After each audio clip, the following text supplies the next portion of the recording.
6 books make up the shortlist for the Financial Times Goldman Sachs Business Book of the Year Award 2011. Poor Economics by Abhijit Banerjee and Esther Duflo. Written by the founders of MIT's Poverty Action Laboratory, Poor Economics is a transformative reappraisal of the world of the extreme poor.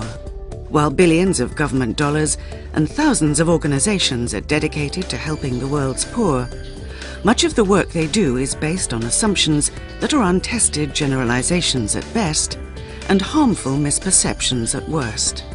Working in dozens of countries over 15 years, Banerjee and Duflo have identified in Poor Economics wholly new aspects of the behavior of poor people, their needs, and the way that aid or financial investment can affect their lives, offering all of us an opportunity to think of a world beyond poverty.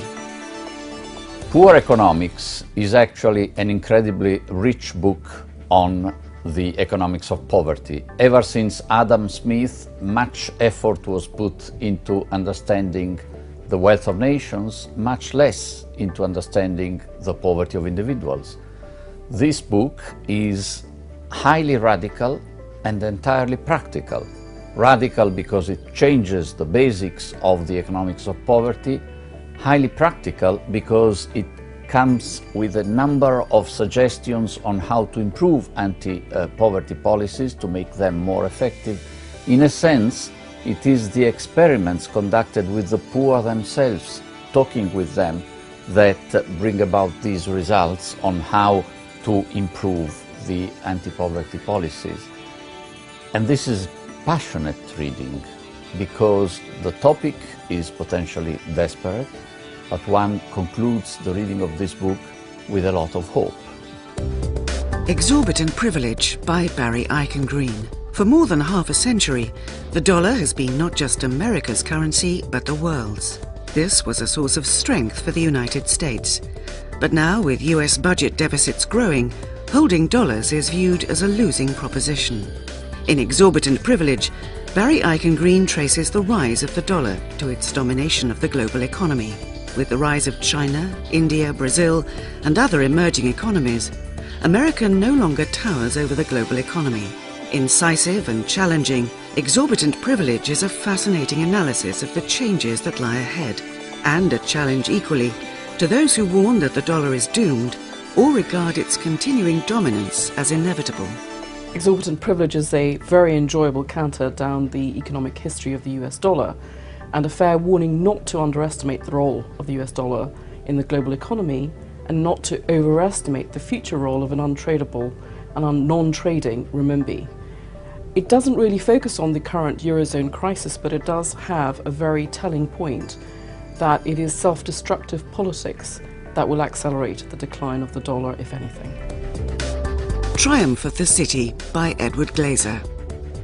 Pioneering urban economist Edward Glaser offers a fascinating, even inspiring proof that the city is humanity's greatest invention and our best hope for the future. He sets out to prove that cities are actually the healthiest, greenest, and culturally richest places to live. Glaser travels through history and around the globe to reveal the hidden workings of cities and how they bring out the best in humankind. Using intrepid reportage, keen analysis, and eloquent argument, he makes an impassioned case for the city. With Triumph of the City, Glaser reminds us forcefully why we should love and nurture our cities, or suffer consequences that will hurt us all, no matter where we live. Triumph of the Cities identifies them as the engine of innovation from time immemorial. This is because they attract human capital and then create the climate for greater creativity and productivity as these people collide together and work together in close proximity. Some cities have remained very productive for a long period of time. London, Tokyo, New York, reinventing themselves. What makes that happen? Other cities like Detroit have floundered. What makes that happen? What are the lessons from both these cases? Another interesting factor from the book, cities are environmentally friendly. You have a much lower carbon footprint if you live on the 25th floor of a high-rise building in Manhattan as compared to a huge garden suburban house with trees in front of you. This is a very timely book. It's got huge lessons As 100+ million people move from rural environments into cities in emerging markets, they can all learn from it. Willful Blindness by Margaret Heffernan. In this timely book, Margaret Heffernan makes the convincing case that while we are supposedly better informed than ever, we are guilty of frequent and self-destructive acts of willful blindness. Children are educated to be docile capitalists rather than argumentative citizens, and companies are so terrified of the truth that they delude themselves with risk models that end up killing them.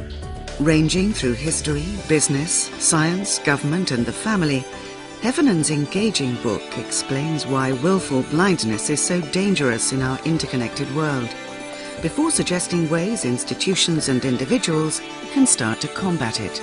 As a former regulator, I've seen human malevolence that very few people in this world has ever seen.